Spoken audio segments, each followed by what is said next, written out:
Yeah, so it's time to take another look at the auto-compounders. So we did look at the auto-compounders previously. We talked about fee structure.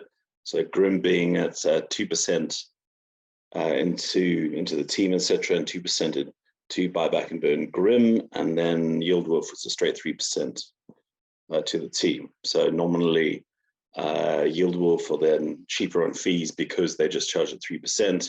Unless you're a community member at Grim, that's probably the highlight of that. So if you're big into Grim, then you'd hold their token. There's no token for Yieldwolf. So that's the summary. Now, I think there's been a kind of change in the views of these protocols, right? So I think Grim is more kind of focused on Tomb, and they're more like a beefy, right? So they want to be more kind of high touch, safe. Type of thing, right? So generally they do compound slower than Yieldwolf because they've got a tiered structure. So if you actually look, when they've got 6.32 mil, that's their highest tier. And then if we go to Yieldwolf farms, to go to vaults on Phantom.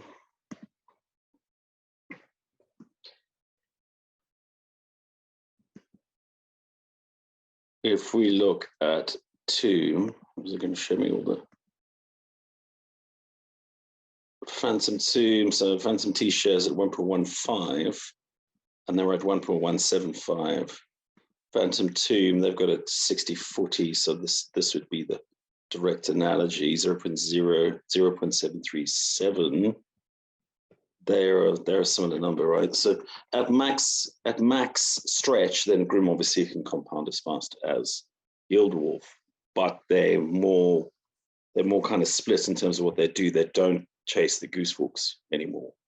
I think they've had enough, right? So I spoke to Trick or Treat, and Trick or Treat said they've been completely ignored by Grim. I think that's strategic for Grim. I mean, can you see how much TVL locked up in the stuff, right? So they're like an 80 mil operation, and then you're talking about at least half the operations reliant on Tomb. And if you look at what people want from Tomb, they want security, right? And a lot of people, that's their entry into Phantom, and they believe it's backed by a billionaire, etc. So this is safe money for a lot of people, right? So they're more kind of like a beefy now, right? So they're more kind of one-stop shop. There you go. This is very well designed stuff, this 60/40. I know Blue and Aries are very skilled engineers. So obviously this makes sense for them. And that's how they want to be viewed in market, right? Like the stuff on Yieldwolf is just about raw thrashing through, right? So the advantages that Yieldwolf have is that they're just aggressive on compounds, no matter the TVL locked. Obviously you get higher. If there's activity on the vault, then you'll get a compound. If you get this bit, the 0.3 of pending rewards is higher than the TX and all the associated costs, then you get a compound.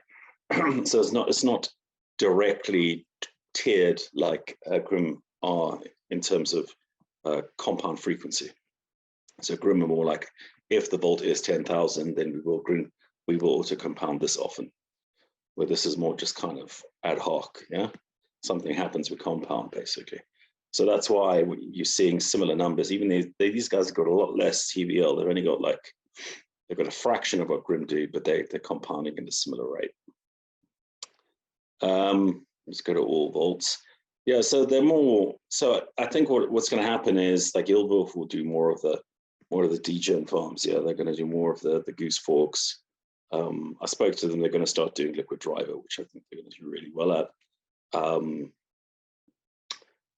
And the other advantage that they have, which Grims are still yet to do, is if you go into any of these, they actually give you your valuation. So they will tell you what your actual compound increase is, which Grim don't have at the moment. It's very cumbersome for them. They say you have to look at your TX on Phantom Scan and then get a value from that and compare it to the size and da, da, da, da. So I mean that's clearly an issue, right? So most of the time, if it's just like a single vault or whatnot, then I'll just come.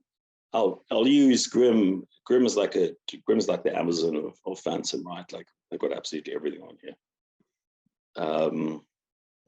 Let's clear all the filters. These Ravens, top, Jesus. They've got absolutely everything on here, you know, and they've got stuff that, you know, they've got some good stuff. They've got the Beethoven X stuff. They've got XDAO. They've got Jet Swap. So they've got everyone, right? Just the thing that when it's below, like when it's like this kind of number, when it's below a grand, then it doesn't even compound. Yeah, so people are sitting in stuff with like, you know, $10 in it, then it's not going to compound at all. So yeah, they're basically like a who's who. But I mean, then they're not going to do the degen farms anymore. Like this is not going to happen anymore. So they're going to do more Toomey type stuff, or more kind of the Beethoven X, that kind of stuff. Yeah, more kind of safer hands type of vibe, where Yieldwolf are going to be doing all the degen farms. For single stake, I'd go for Yieldwolf purely because I can see how much I've made, and because they're just gonna, I know they're just gonna compound it as quickly as possible. So I'd always rather just have the straight strategies. I want to have them on Yieldwolf because they are fast. Yeah, that's all they do. They display your data, they display your P&L, and they'll compound as quickly as possible. That's what they do, right? There's no fancy goings on. Where Grim is better for people who are doing clearly all the tomb stuff. I mean, it looks superior on here. It is slightly faster even, and there's more complex strategies. So I'll use these guys for more complex strategies, or when they're not represented on Yieldwolf. Otherwise, I'll just use Yieldwolf, A, because it's generally faster under all circumstances, or it's, excuse me.